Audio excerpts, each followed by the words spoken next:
What's good, y'all? This your boy, Mr. Pound for Pound himself, and I'm back in the house. And when you know I'm in the house, it's definitely going down. I'm talking about my post-fight analysis on the big fight, Canelo Alvarez versus Erislandy Lara, and it went down. You know what I'm saying? Just gonna go over the fight, talk about the fight, gave my analysis about what I thought about the fight, and that'll be that. It'll be rather quick and easy, and here we go. Anyways, Canelo Alvarez ups his record to 44 wins, 31 by knockout, 1 by loss, and 1 fight by draw. That loss is coming to the hands of Floyd Mayweather Jr. Erislandy Lara on the other side of the fence. He's won 19 fights, 12 of those fights by knockout, and he's only lost 2 fights. So, real good record there as well. You know, nobody really loses out this fight. You know, going into the fight, there was much to be said from both fighters. There was a lot of talk, a lot of drama. You know, Canelo Alvarez said he's coming to fight. Erislandy Lara said he's going to knock his face off. And, you know, we got more of a boxing match than anything. You know, Canelo Alvarez said he came to fight, you know, not to run. He said, he wished he had a better partner in the ring that could have provided, you know, maybe a fight for the people. And Erislandy Lara was just there to do his business, you know, there to handle his business, get the win, get the victory.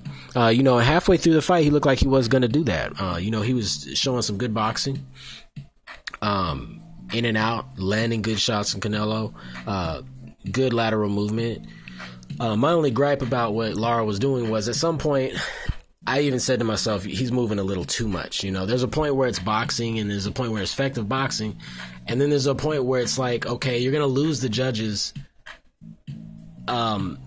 visually as well as in the heart area as far as the cards when you move that much. Like I thought, you know, for my liking, I thought he moved a little too much, especially for all the shit talk he did before the fight about how he's going to knock Canelo's face off and, oh, it's going to be an annihilation, obliteration, going to just... You know, that didn't really occur. And I think in a lot of people's eyes, they didn't respect his performance for that reason.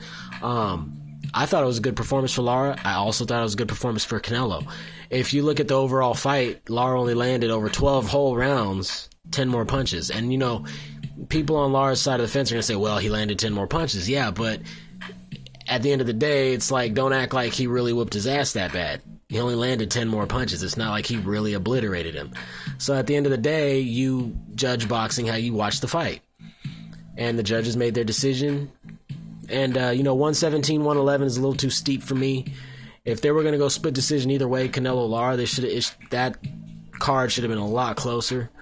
You know, personally for me, I didn't score the fight because I had to leave halfway through the fight to go to the airport. I thought it was a real close fight. I saw Lara landing a lot of good shots, a lot of good boxing. But the thing is nobody really gives credit to body punching. And Canelo Alvarez was landing a lot of body shots. And a lot of people didn't account for. And ironically, if you guys think back in the day, Sugar Shane Mosley, Oscar De La Hoya, the rematch. That was pretty much... I mean, if you want to go back and say styles make fights and the type of style, the type of fight, that was similar to the Lara-Canelo fight. If you want to be honest, Canelo played the role of Shane Mosley and Lara played the role of De La Hoya. And if you want to flip that, ironically, if you want to flip that, you could talk about De La Hoya Trinidad, and you could say that Canelo played the role of Trinidad and Lara played the role of De La Hoya. So it just really depends on how you want to look at it, who you favor, and what style you like when it comes to close decisions like that. That's why it's, you know, sometimes it's fun, but sometimes it's annoying to debate these things with people because at the end of the day, it's really up to 3 people, 3 judges sitting at the edge of those rings. And ironically, they don't have as good as view as we do. You know, on the TV screen, we get to see the ins and outs. So, you know, who knows? But I thought it was a close decision. I thought it could have went either way based on, you know, I thought Lara moved a little too much. I think if he would have sat down in some of those rounds and actually banged out Canelo, pushed him backwards, wasn't moving backwards so much, that he actually would have got a lot more respect on the cards. So I feel if Lara would have actually pressed the pace on Canelo, moved him backwards instead of going backwards the whole fight, I think he would have got the decision, no problem. But since that wasn't the case and he was on his bike, I think the judges sided with Canelo on that fight. So decision's not a bad one in my eyes. Hey, big fights to come. I think both guys are elevated from it. You know, because everybody's going to want to see Lara again, and people are definitely going to want to see Canelo again. Big fights to be made from both of them. I just hope that Lara doesn't go into hiding after this loss, you know, like, just doesn't disappear off the map, you know, get discouraged and say fuck boxing, whatever. It wasn't that bad of a loss, and it wasn't that big of an annihilation for him to want to quit off that decision. Like, the decision wasn't that bad. I've seen way worse decisions. I personally think De La Hoya Trinidad was a way worse decision.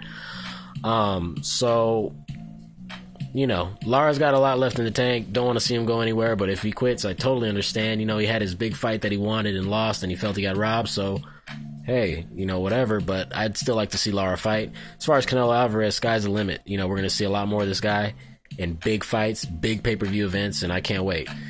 This is your boy, Mr. Pound for Pound.